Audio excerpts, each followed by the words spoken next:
Welcome to WitchLit, a podcast where we talk about the craft of writing and writing the craft. I'm your host, Victoria Rashke, fiction author, witch, and nosy Scorpio.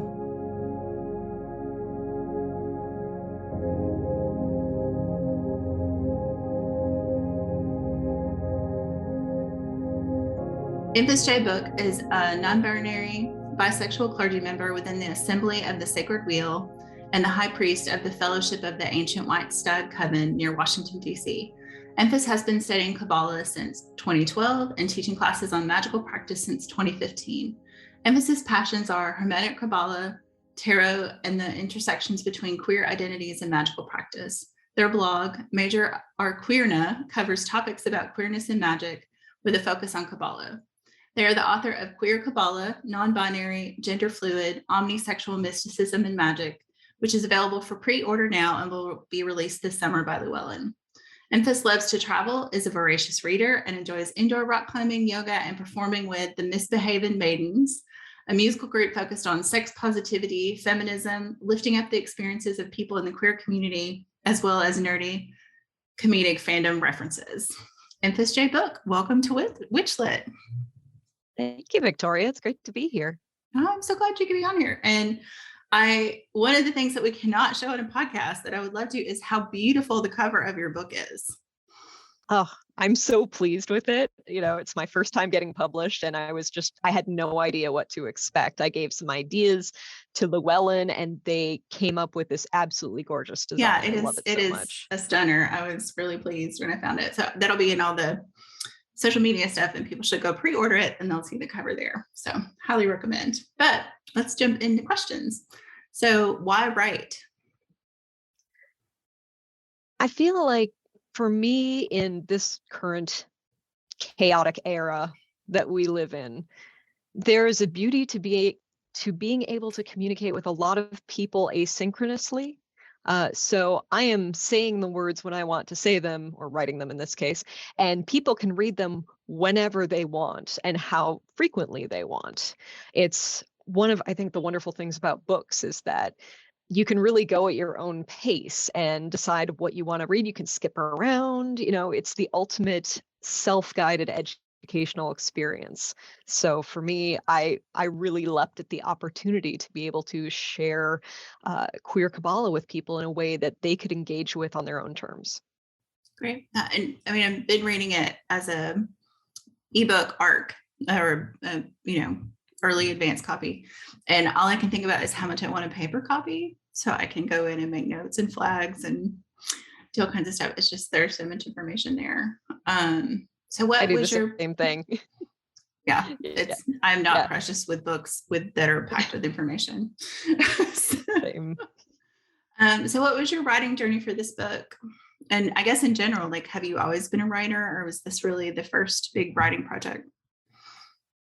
I really grew up with a love of reading first, which I think a lot of writers do. I had a wonderful public library in the town where I grew up in Rochester, Minnesota, and my mom took me to that library, I would say at least once, if not twice a week, for when I was very small through up until I was in school. We also had a bookmobile that came to our street every other week, and we always walked down to see the bookmobile. So the way my mom tells it, I knew how to read before I entered kindergarten. And I was just a big, big fan of books and the library from the get-go. So it was no surprise to anyone when I majored in English in college.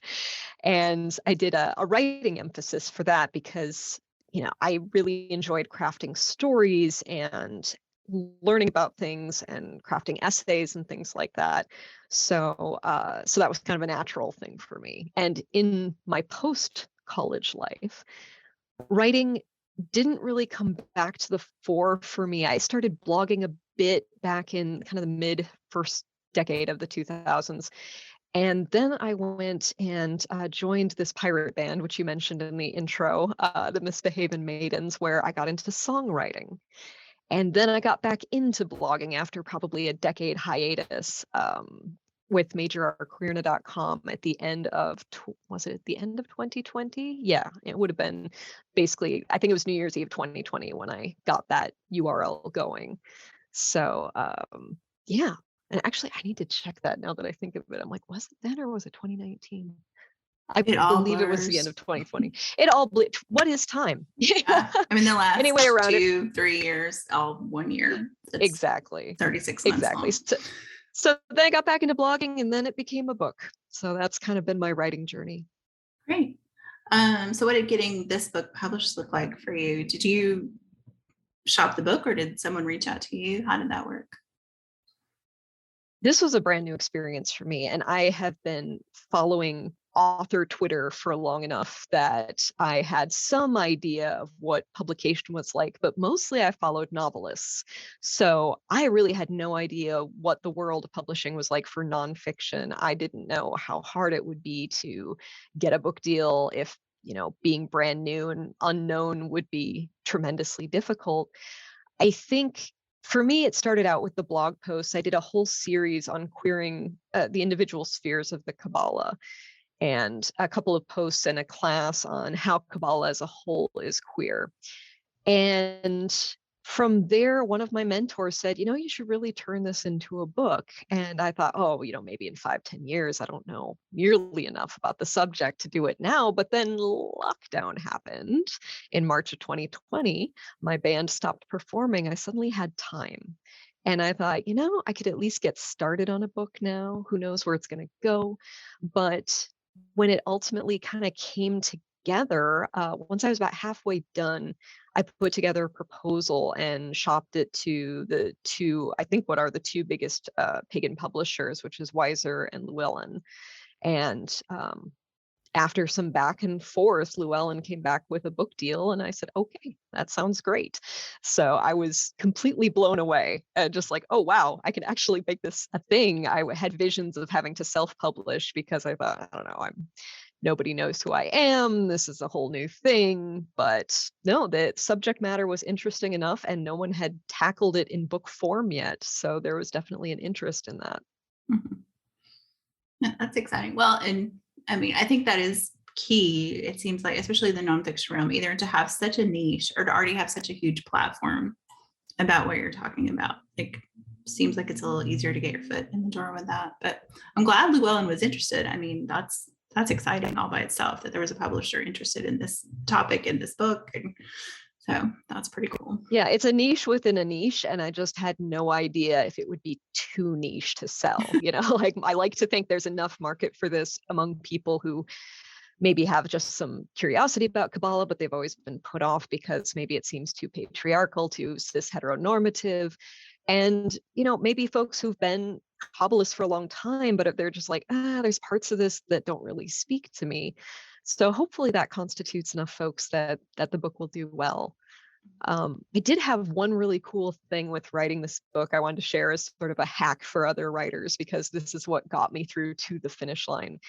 I had a friend who was writing a book, who wanted to write a book at the same time I wanted to write a book. And we formed a pact where we set goals for ourselves each week, and they changed every week. So sometimes it was, okay, I'm going to get 2,000 words written this week, or I'm going to edit these first 2 chapters, or whatever it was. And then we would set a reward for each week, but neither of us got a reward unless we both met our goals. And that worked amazingly well to hack my psychology in such a way, because I would deny myself a reward pretty easily, but I would want my friend to get a reward really badly. So that was the trick that got both of us across the finish line writing our books within, I'd say it was about 6 months. Wow. We got through the whole writing process of the original drafts of our books. That is a great hack. Yeah, like you said, because I would be fine with denying myself a reward because that's how my brain is wired, but I definitely would not want to be responsible for somebody else not getting theirs. So exactly. It worked marvelously well. It was that real little push I needed. I was pretty self-motivated throughout the process, but it was that last little bit that I needed for the hard weeks, when you're just not feeling it, to keep the momentum going. So I came into reading the book, like my sole understanding of Kabbalah is either like reading about Aleister Crowley or like kind of discussions around Kabbalah being a closed Jewish practice. So this like was totally new information for me. And one of the things that immediately about just even the opening in the book is it is such a conversational read. I mean, it's like I hadn't even spoken to you in person yet. We just emailed and it's like, I feel like I'm having a conversation with this person reading this book rather than like diving into this, like what feels like a daunting esoteric topic. So I just like that to me, like was kind of revelationary about this book. Like I had just never thought to even, I've just never looked at Qabala beyond that, really, I guess, those kind of pop culture views of it. So is that like I think part of that comes from maybe blogging and having that such an immediate relationship with your reader, but was that kind of your goal with the book, is to have this much more, I mean, obviously you want people to feel like it's accessible, but kind of how did you approach, because it is a kind of daunting topic for most people. It is. It is a daunting topic because when I first started studying it, even the fairly conversational intro book I read by Ellen and Cannon Reed, The Witch's Qabala, still was such a steep hill to climb. Mm-hmm. I was trying to wrap my head around not only just all the nuances of the layers of symbolism and the different correspondences. And then there's a whole lot of Christian imagery in there that didn't resonate with my faith tradition or practice.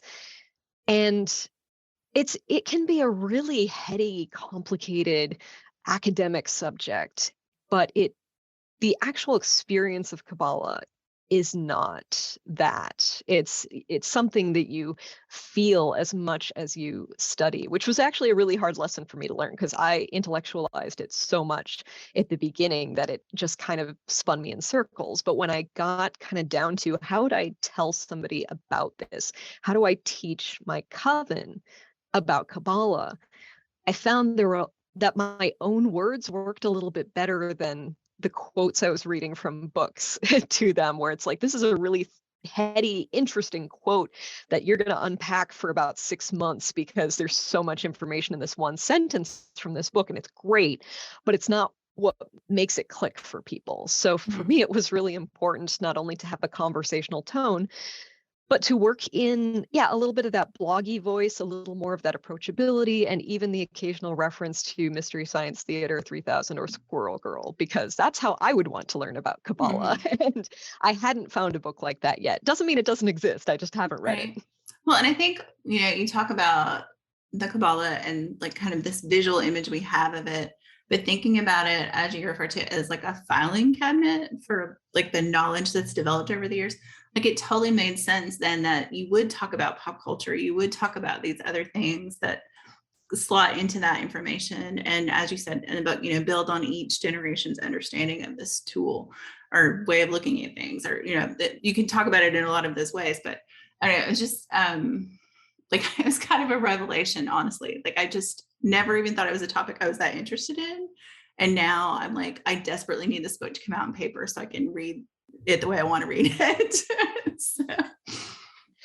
Yeah, I mean, it's kind of interesting because that, filing cabinet nature is both the best and worst thing about it, because it's the worst thing because so many of the notable books about Kabbalah are the ones, the ones people keep saying, oh, you have to read this one, you have to read this one. They're ones that came out in the first half of the 20th century using very specific lenses through which those authors viewed the world, which don't necessarily resonate with everyone today. Like they're brilliant books, but they're trying to help people of their culture understand Kabbalah, and coming at it a century later is just like, that doesn't click for me. When you talk about masculine and feminine, that's not what those things mean to me anymore, especially as a non-binary person. I'm like, well, where do I fit in here? And it was a revelation for me when I realized, wow, this is actually a spiritual tool. I fit in really well as a non-binary queer person. There's so much here. I just had to look at it a little differently, or I had to pay attention to the right things I'm being told.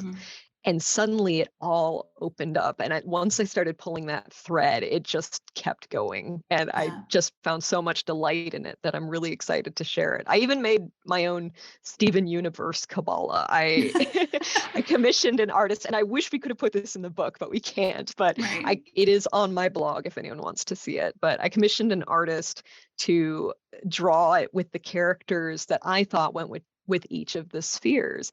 And I have that up on my wall, and it's just, it brings me joy, and it helps me connect with it even more, Mhm. because that's a symbol set I deeply understand, but it certainly wouldn't have come up in the books from 100 years ago. Right. Right. Well, and I think, I don't know, it's just interesting to kind of feel like, as you read through those first sections, like almost like, not to sound too woo or esoteric, but like it really did kind of feel like pulling aside a veil to kind of see this thing on a totally different way that I just wouldn't have imagined. And, even as a cisgender person, like those rigid concepts of masculine and feminine don't really make sense to me either in magic or in life for that matter. So like to have it look like, oh, this was always there. We just didn't, like you said, have the lens of our current culture to talk about it because we're trying to look at it with these older ways of talking about it and trying to understand it and learn about it from this very intellectual 100 years ago mindset that doesn't Yeah. resonate, like you said, just doesn't resonate now. So And what's really funny is that since I started pulling on the thread, now I go back and read some of the older classic works on Hermetic Kabbalah, and I notice how hard the authors are working to make it not queer. Like there's this one great moment, and I'm trying to remember, I think it might have been Israel Regardie talking about, I think it was something about like the masculine being incomplete without the feminine, and like you have to have both things in for a person to be whole. There's a thing in the Zohar about this, about how you can't have a whole person unless there's both masculine and feminine involved. And he's just like, that's why it's important for you to get married. And I'm like, that's literally not what they're saying. And you're trying so hard to make it relatable to your dominant overculture that you're missing something really critical. yeah. Oh. It's just, It's really funny, honestly, when I look, I'm like, yeah. you're working so hard to make Mhm. this like, what's the meme is something like, two dudes sitting 6 feet apart in a hot tub because they're not gay, like it's just like that, but with Kabbalah. It's just like, no, nothing queer to see here, nothing at all. No, pay no attention to the man behind the curtain. So it's like a veil they intentionally put on, whether they were Mhm. conscious or not. Right. Mhm. And I mean, part of that, like you said, was, their context, this, the lens they were looking through, maybe their own homophobia, whatever. But still, it was, um, I don't know. I just am excited for other people to read this and talk to more people about it. So I guess like in writing this book, like obviously this is part of your personal practice. Like, so how do you think writing the book like had a direct impact that or changed it, or what was that kind of interplay between like your practice and working on this book, just the research and thinking about something like this hard for 6 months? Like how has that impacted your practice? It really has become more of a core part of my practice than it even was before. I became a Kabbalah nerd pretty much right when I read my first book. Even despite the things I didn't like about it, I was kind of determined to dig into this because it was so interesting. It's very, there's something about my own interest in reading and research made it like, okay, this is complicated, and that's not putting me off. It's making me more interested. But I mainly engaged with it on an intellectual level for the first several years I worked with it, as I mentioned. Writing the blog posts that led to the book made me step back and really engage with the individual spheres in a different way than I had before. I had written a series of rituals about the spheres for my coven back in 2017. And that was a great foundation for it all because it was experiencing the spheres, but it was like stepping into somebody else's living room. I was constructing them with my own perspective, but largely heavily influenced by other practitioners and what they said the experience was like of each sphere. And when I had to stop and step back and be like, okay, how do I create something new, something that resonates with me for this sphere that's still authentic to what that sphere experience is like? What does that look like? And how do I make it more gender inclusive? And how do I make it more, all sexualities, welcome and invited? It really did impact my personal practice because it's sort of that thing about how you learn better when you teach something. Mhm. Yeah, we learn by teaching. It deepened my own relationship with Kabbalah, and I did Kabbalah workings in the course of writing the book to keep the motivation and keep the momentum going throughout the writing process because writing a book is hard. I'll Yes. just say that much. Even when you know this is exactly where I'm going with it, this is what I want to do, and I have this time to dedicate to it, it's still a mountain to climb. And I wanted to have some magical underpinnings to help buoy me throughout that process. So, yeah, both creating some of those workings and actually doing them in the course of writing the book definitely impacted my practice. So looking at the book and now that it's finished, do you feel like there's more? Like, do you have more to say on this topic? Is there like Queer Qabala 2 in your going on? Electric Right. Boogaloo. Queer Yeah, Qabala 2, Electric exactly. Boogaloo coming to a bookstore near you. Wow, that rhymes. That's great.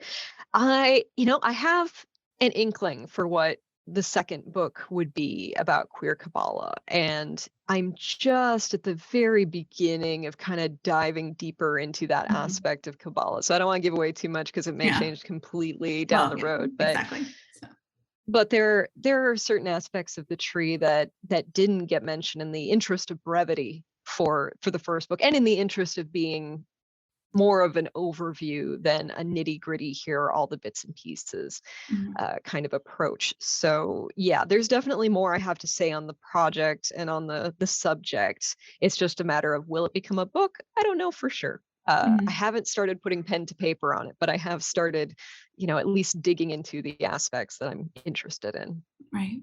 Right. Question I wanted to ask is, this feels like a book, like I said, it's very conversational, approachable. So what do you hope your reader takes away from this? Like if you could have like a conversation with everyone who reads this book, like what do you hope they walk away from this book with? I hope people walk away from the book with two key takeaways. I hope they come out of it understanding that Kabbalah is a powerful magical tool fit for modern magical practitioners of all sexualities and genders. That this is not gate there's there's no gate preventing them because of their gender or sexuality from getting involved in Kabbalah. And the other key takeaway would be that Kabbalah is already queer. I called the book Queer Qabala, not queering the Kabbalah, because fundamentally, I believe it already is a profoundly queer magical tool. And we have the opportunity, because of that filing cabinet aspect you mentioned before, which is basically the term Israel Regardie came up with to describe how the Kabbalah works. He said it's like a filing cabinet of the universe. But we can make it more queer. We can make it even more rainbow, fantastic, glitter, pride, everything by bringing our own experience to bear and filing our own experiences within that filing cabinet. Our forebears' understanding of Kabbalah was not wrong, but it was incomplete and limited by their own perspective. So the more perspectives we have on Hermetic Kabbalah, the more it benefits all practitioners, not just today, but for future generations. Mhm. I haven't finished it, but I'm halfway there already. So Oh, good. good on you. The last So, chunk goes fast because the last third of the book is workings. And to me, mhm, whenever I read a magical book where it's got the back section of workings, that always goes really fast because it's like, oh, okay, here's a thing I could do if I wanted to. right. Next thing. Yeah. Yeah, and that's the part that's about what I'm about there. And I was just like, okay, I want to do this, but I want to like have, like I said, this is one of those books I really feel the need to have a physical book. I don't always, but with this one, I really want one. Um, so like as you think about, more writing, all of these things. So what, like the writing portion, because I know you have other aspects of your creativity and other things that you do, like writing wise, what are your long-term goals? Like what do you see coming out of this book or this experience of publishing? My biggest goal for this particular book is honestly just to get the ideas out there. I'm Mhm. not the first person to come up with Queer Qabala as a concept. There are other people who'd been teaching it before I started pulling on the thread, but there haven't been any books about it that I'm aware of. I really did look to see if I was like, I can't be the first one to figure this out, right? But there isn't a ton of information on the web, and there isn't a ton of information in book form. So those who've been teaching about it largely have been containing that knowledge within the people that they've been teaching it to. So I really want it to be accessible, and I really want it to be something that other authors build upon to bring more, like, we can even make it more queer than I make it. I'm sure there are ways to do it. People can bring even more in-depth experiences to it from a variety of perspectives that are not my own. I'm hoping this is not the last that is written about Queer Qabala, whether it is me and other. I would love to live in a world where there's 5 or 6 authors writing about Queer Qabala, honestly, or more. I think it can only benefit not only people's practices, but just the discourse, as it were, to have a lot of different ideas in this sphere. So that's really my main goal. I didn't come into this like I want to make a ton of money or I want to quit my main job, anything like that. It was really more, I want to put this down so other people can find it, because I sure would have loved to have had this as my starter book for Kabbalah, and I Mhm. didn't. So I want other people to have that opportunity. Right. And then hopefully you and other authors can build on this. I like that idea a lot. Exactly. Yeah. So, um, one of the things I've noticed in my short career as a podcaster, and I've talked about this like with, at writing conferences when those were a thing and then before times and, with writing groups I belong to, it seems like so many people I know who write, whether they write fiction or nonfiction, also they're creative in other parts of their life. They're artists or they, do something else, and you are in a band. So Yes. do you have I mean, obviously songwriting is part of what you do in the band, but how do you kind of balance those creative outlets? Well, it was pretty easy during the pandemic because my band was on hiatus. Right. So I could devote myself fully to writing the book. And so it was very easy. But now with, a new year where there are opportunities, we have been performing the last couple of months. Finding that balance. Luckily, that's not in the thick of when I was writing heavily. Mhm. So that was it was easier to say, okay, I can fit in rehearsals now. I can fit in performances now. It will be interesting to see how the remainder of the year goes. We are committing to a few live shows this year, and it's just I'm determined to make the two passions work, because I do want to do, if possible, if COVID permitting, I'd love to do some kind of little book tour and Mhm. go see some places on both the East and West Coast and maybe around Minneapolis, which I grew up in Minnesota and I did not know people call Minneapolis Paganistan until many years after I left. And I didn't have any idea of the pagan community in Minneapolis. And now I'm like, wow, I really missed out on that. And I'm really eager to get to know more folks from my old stomping grounds who are Mhm. in the pagan community. That's awesome. Yeah. So yeah, I would love to go around and talk to people about this book. I think it'd be a lot of fun. But it's also balancing that travel with band travel, with work travel, with wanting to not travel sometimes and be home and enjoy watching people stream scary video games on Twitch and have some relaxation time that's not necessarily my own creativity. Mhm. Well, and I think, I have felt for so many people who've had books come out during the pandemic, because those kind of things, like a book tour wasn't really possible. Sometimes they couldn't get their books printed. There's just Mm. been so many Oh, things with yeah, the supply publishing. chain, sure. Yeah, supply chain issues and, safety issues with travel and bookstores not having events. And so hopefully coming out in the summer, you'll miss a lot of that. I don't know about the supply chain issues. I think that's probably going to take us most of the year to sort out, but at least, like Llewellyn and a lot of other places you can order the book direct. So that I think helps a lot too. I think it Um, also helps that sort of I hope people of all ages and genders and sexualities read the book, but I like to think probably the niche are people who are maybe younger and skew more toward ebooks. So Mhm. hopefully the supply chain issues won't hit that segment as much if Yeah. there's a shortage on paper again.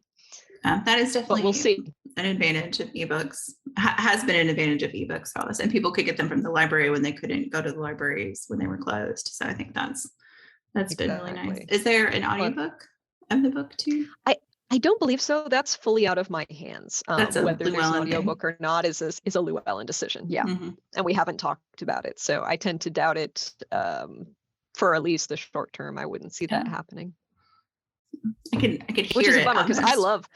I love audiobooks. I really do. Mhm. I listen to them pretty often, and I have sort of an interesting collection of both a vast Kindle library, but then also I'm like you. I like to have my pagan books in hard copy so I can make notes in them, so I can add little post-its and go back to things. And yeah, for me that's really, really valuable. So Mhm.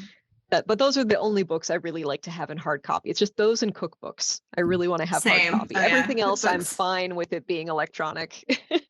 And Yeah. cookbooks is the same thing. Like I take notes and I flag things and all that. So yeah, no, same idea. Oh, definitely. I guess pagan books are in many ways cookbooks. Depending on Yeah. the type of book. Yeah, Kind of cookbooks. So, in your perfectly balanced creative life that we will wish for you, what is a perfect writing day for you? What does that look like? Do you have rituals? Are you precious about it? Or is like just let me have a place that is level and I will write anywhere I can?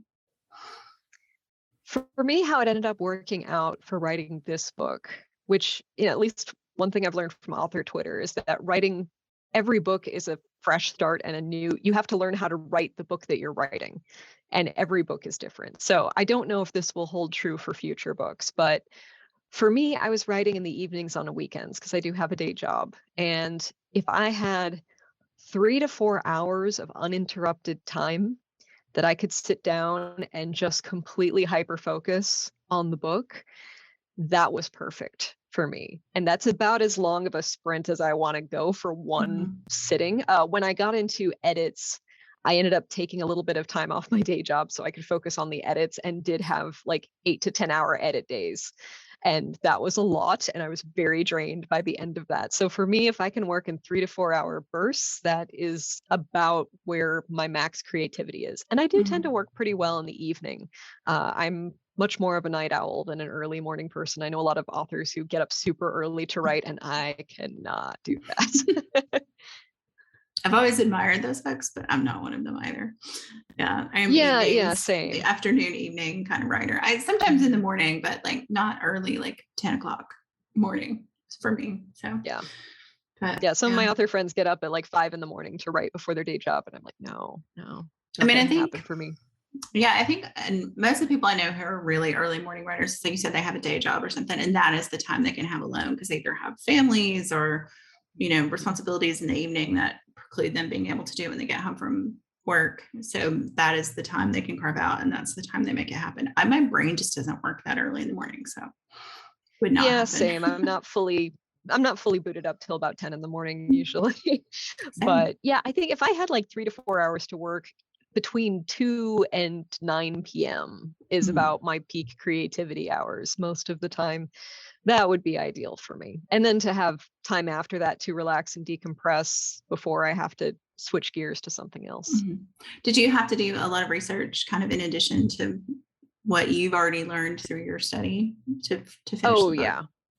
The books were piled high. The bibliography is vast. and Yes. and I still feel like I'm only scratching the surface of what has been written about Kabbalah. I have a bit of insecurity about that. I'm like, oh man, people are going to say, what are you even talking about? Have you even studied Kabbalah? It's like, yes, but only for the last 10 years, nowhere near what some of my favorite authors have been studying this for 30, 40 years and writing stuff for ages and researching much deeper than I Mhm. was able to. So I think the book stands on its own and that it is well researched, but it's not. I mean, to read every Kabbalah book ever written, I wouldn't be writing this book for another 10, 12 years at least. Right. So I think I did what I could. Let me try that again. I did what I could with what I had. Exactly.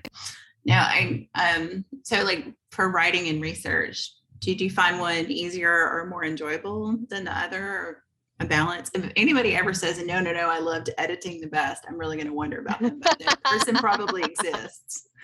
So I think probably the actual just writing. I think where I am most comfortable writing is when I am riffing in my own voice about something I am comfortable talking about, which I was for most of the book. There were parts of it where I realized as I was writing, like, oh, I really need to get a little more research on this area because I'm realizing the stuff I'm saying I'm not feeling very confident about. So let me dig into some other works here and see.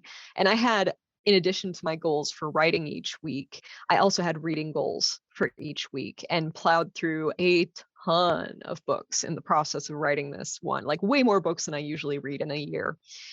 And so it was fun to research, and it was also, it of course informed the book a great deal, but it was also not as fun as just sitting and riffing and thinking, how can I work something silly into this and make it more relatable and fun for people? That's what I really like, are those creative challenges.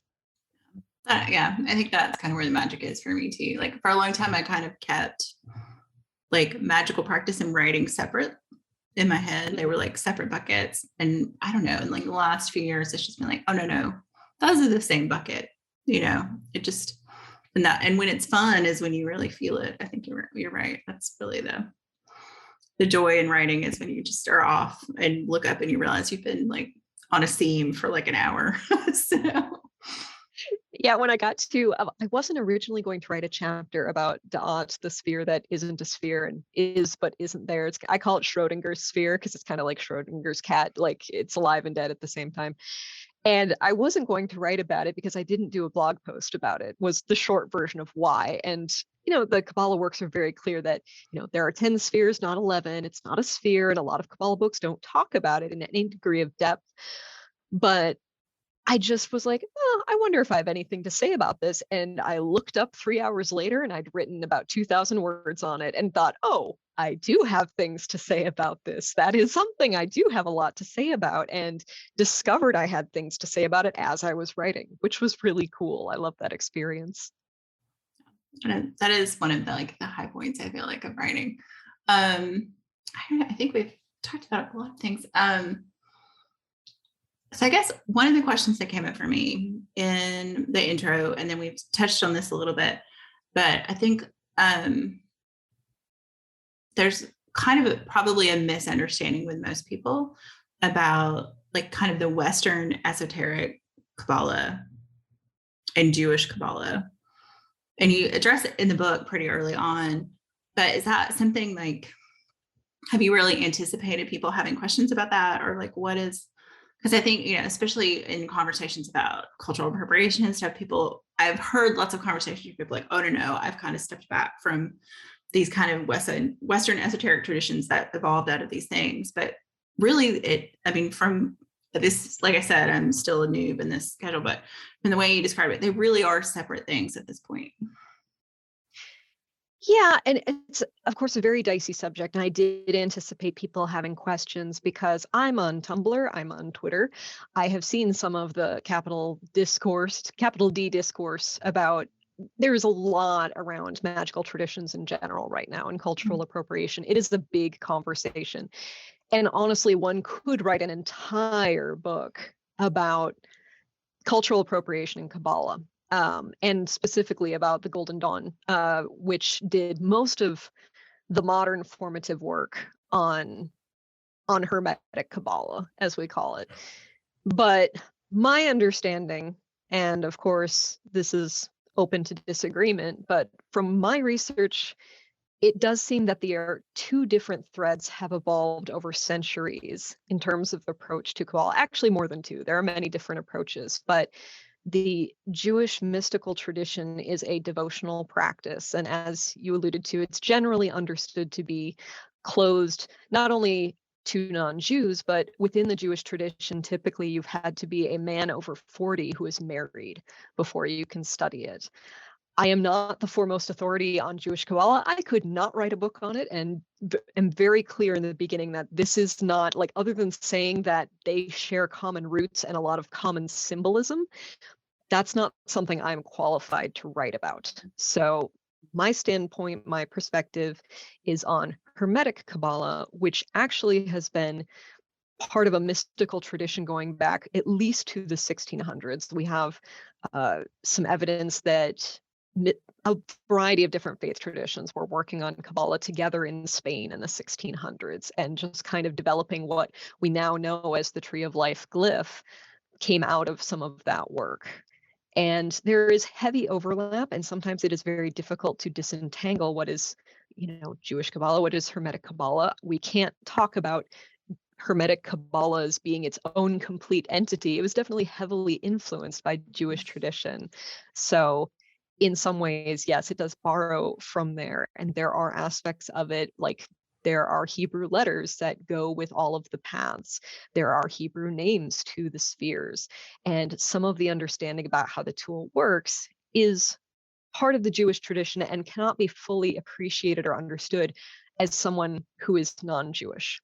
There are pieces of that that are closed to us, if by nothing else through the nature of their own mystical tradition. So those are not the pieces that I try to address, is the short version of that. We do have a vibrant tradition within mysticism, which is an open tradition to all who wish to investigate it, be part of it. Hermetic Kabbalah does not have any kind of closed nature to it. It is available to anyone, regardless of your faith tradition, if you want to dig into it. Mhm. And for me, that's the gateway I came into it about. And I think, I mean, like I said, I too am not Jewish, so I can't really speak to that. And other than, what I've understood about it being a closed practice. And like you said, closed even within Jewish tradition, it is closed in other ways.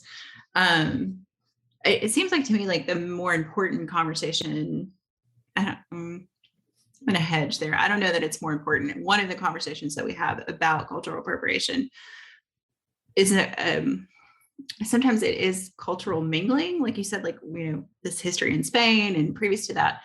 And I think part of what happens is we don't talk about sourcing in some ways, it's like acknowledgement is a huge part of that. To acknowledge this thing that we're using is separate and comes out of this tradition, but has grown, like you said, kind of on its own branch from these other things, intermingled. But I don't know, it's just interesting, I think, especially this topic in context, like you said, of this larger discourse within pagan occult circles about basically, Western culture stealing from everybody else to set up our faith traditions.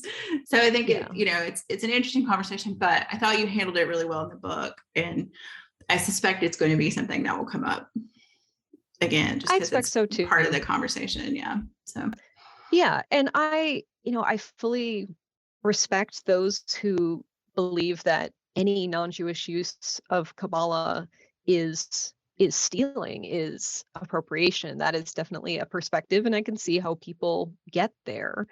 I agree to disagree with those folks. I do believe that this spiritual tool is so big, and honestly, not all of the pieces of it originated within Jewish culture. There's a whole lot that comes from Plato and ancient Greek, which was not, a monotheistic culture of any kind, that heavily influenced, the structure of this and what the pieces are. I think it's hard to find anything that is absolutely pure and not influenced by outside sources in some way. So I don't say that to take away from or to imply that, Jewish people should open their Kabbalah to others. I still respect that that is a closed practice, but it is also a very different practice that uses the tool differently than mystical use of it outside of the Jewish tradition. No, it makes sense to me. And like you said, I respect that some people may not see it that way, but I tend to side with you on this one, that I think there are things that have existed at this point, nobody alive was the person who originated these thoughts. They've been kind of, you said, if you're going all the way back to ancient Greece, there's been a lot of layers. That filing cabinet approach has definitely happened with this. So there's been lots of layers. So yeah, I hope people will at least, kind of look at it that way too. And I think it's intellectually honest as well to, if someone wrote a Kabbalah book and didn't say anything about the Jewish tradition and the Jewish origins of the tool, I think that would be intellectually dishonest. Right. So I wanted to be sure to say, this is a tool that has its roots in Judaism. That's where it comes from. And there are parts of it that I will never understand as someone who wasn't raised Jewish, but those parts tend to belong to the specific Jewish tradition that is using it today. Right.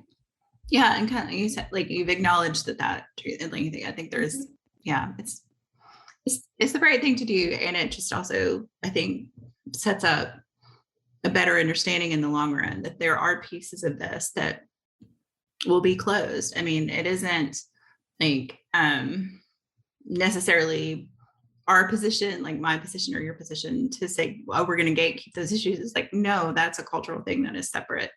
And I'm not going to address this in this book, or, I think that totally makes sense to me. So it's interesting, but I suspect someone could write a whole book on the current discourse, positive and negative, around cultural appropriation. And, like, I have so many conversations about people saying, oh, the tarot is a closed practice. And I was like, tarot is a card game. Let's be honest here. So, yeah. I think there are a lot of good things to come out of conversations of cultural appropriation. I think blindly using something from another culture without understanding its roots, without understanding the culture it originated from, and just taking it as your own or thinking you can do it better than that culture, there's a lot of problems there. And I think, especially as I am a white person, and I think it is part of my responsibility to understand, acknowledge, and respect the source of anything, and also to really interrogate, is this right for my practice? Am I just grabbing onto a fad, or am I doing damage in some way by practicing this way or using these materials or anything like that? I think it is a very big conversation that, unfortunately, due to the nature of social media, often lacks the nuance it needs for it to be holistic. Oh, that's a good way to put it. So we have already dived kind of into a serious topic, but as you saw in the questions I sent you, the last question is a question about things that we're not supposed to talk about in Polite Company. Although maybe this whole podcast is that. I don't know. I think I've managed to not swear yet, which is probably a new record. You may have the opportunity now. So I'm going to roll this lovely D&D die, and awesome. 1 through 6. So 1 is death, 2 is sex, 3 is religion, 4 politics, 5 money. And if I roll a 6, you get to pick which topic you'd like to do. And then I'll ask you a question that is tangential to writing, at least, or your book. What are the other? That's a beautiful dice, by the way. Thank you. They were a gift. For politics, this one I may have to start using a different die. I feel like this one's come up a lot. So one of the questions that I wanted to talk about more in depth with a lot of people is, and I think this is interesting because you're in more than one creative field, but can you separate an artist from their art, and should you? This is one that I really wrestle with, to be honest, and one that's come up a fair bit as a non-cisgender person who really, really enjoyed Harry Potter for quite a while. And seeing the things that J.K. Rowling has been saying online about transgender people and how incredibly damaging that has been. It has definitely soured my experience and love of the books. I no longer want to purchase anything related to the books. I don't want to I don't even want to reread them at this point. I've read them all many times. And now that I see not only the damage that's been done to, transgender folks, but there are some really nasty caricatures in those books as well, that are not great, like the goblins and things like that, that I didn't acknowledge because of my own privilege. I was blind to them when I read it, but now that they've been pointed out to me, I'm like, oh, that's not good. So, and it comes up in magical communities as well with folks like Aleister Crowley, for example, who is an incredibly influential author and magician, but was by all accounts a complete piece of trash and as a human. And it's actually really funny because sometimes in a Kabbalah book from the Golden Dawn era, the authors will go out of their way to throw shade at Aleister Crowley, which is kind of fantastic. So I think it is entirely possible to separate the art from the artist if you choose to remain oblivious of what the artist has done. And honestly, I'm not going to read the full bio of every single author of every single novel I read. I do not have that kind of time. Sometimes I just want to read something fun, and that's the start and end of it. But I think, especially when it comes to extremely popular works, when it comes to works that transcend being just a book and become an entire corporation or an entire world domination plan, I think it's extra important to interrogate, what is the artist about, and is that something we are comfortable supporting with this level of enthusiasm? I mean, it's one thing to buy one book and know that author gets $1. That's okay. If that's kind of the start and end of it, maybe you recommend it to a couple people, there's $2 more. But if you're talking like, we're going to buy merchandise, we are going to go to the theme, we are going to do all of these other things, we're going to go to the movies, we're going to own the movies, that ends up being a pretty significant investment over time, and one that hopefully we don't have to regret. But it's good to know who benefits from that in the end. And of course, it's not just J.K. Rowling who benefits from those things. Like with the movies, a lot of the actors have been very vocal in saying that J.K. Rowling does not represent their views, and they're very trans inclusive. So there's also that tangle there of, okay, if I want to support the actors, it also involves supporting J.K. Rowling. So I'm going to sort of say yes and no as the answer to the question. Like, yes, it is possible. It is just not always wise to separate the art from the artist. But it is also sometimes understandable that we do not have extensive time or sometimes the ability to truly research people. Someone could be a complete garbage human and it just hasn't made it to the internet yet, Well, and funnily enough, I was thinking about this question today and looking at TikTok over lunch like you do. And one of the book talk people was talking about a similar topic, but basically said, if you went through my shelves, you're going to find problematic books. You're going to find problematic people, because books are created by humans and we all have flaws. Yep. I have books out in the open, and, going back, like there are things I would change that I wrote just because my understanding has changed of certain things.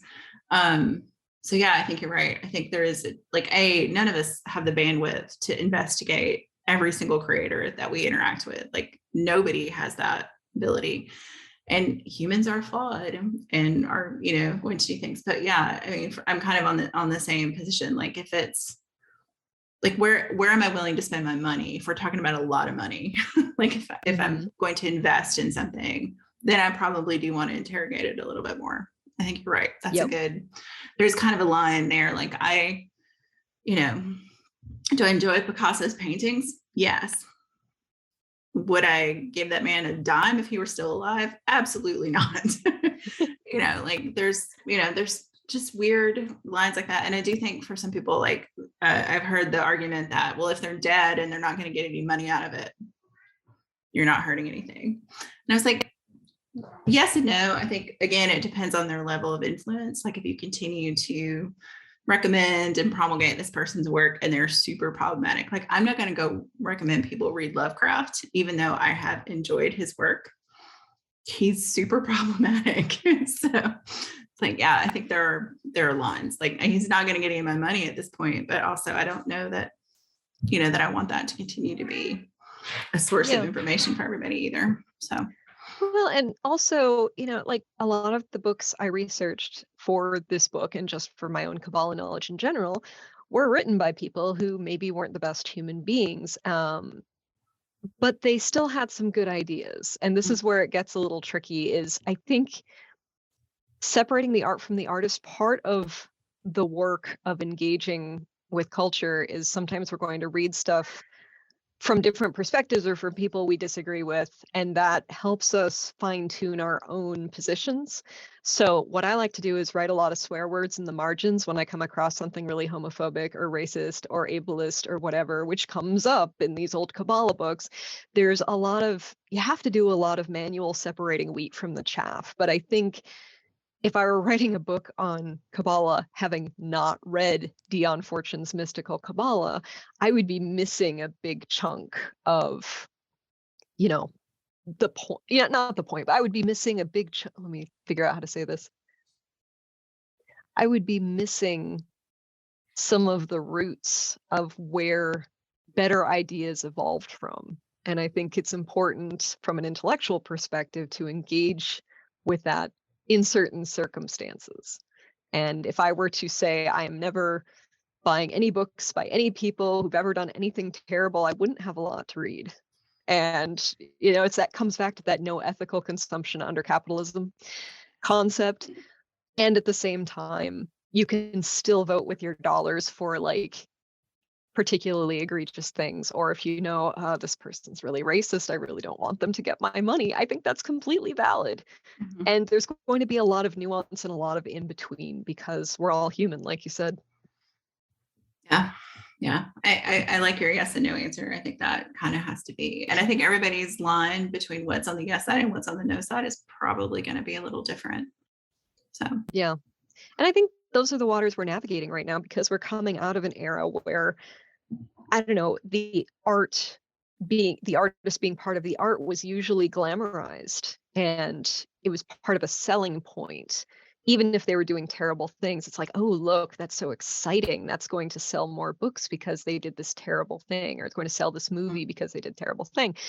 And we're coming into an era of, hey, do we want to keep encouraging people to do terrible things by supporting them financially? No. We would rather not. And it's not just like it bleeds, it leads, the old journalism trope, more excitement builds more buzz.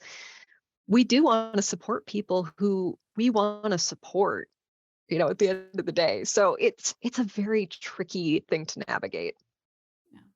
Yeah, no, you are right. Excellent. Enfys, thank you so much. This has been such a great conversation. I've thoroughly enjoyed talking to you. And like I said, I cannot wait to get the carbon-based tree version of the book in my hands to bend the corners and make all kinds of notes. And hopefully, when you are writing Queer Qabala 2 Electric Boogaloo, we'll have you back on. So, I really want to call it that now. Thank you so much for joining us. Absolutely. Thank you so much for having me. It's been a pleasure. Great.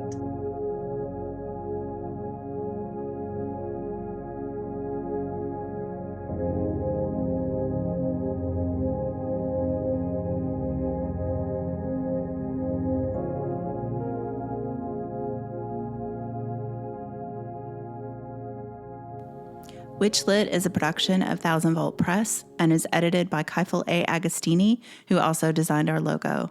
You can find us online at witchlitpod.com and on Instagram and Twitter at witchlitpod. Thanks for listening and for reading witchy.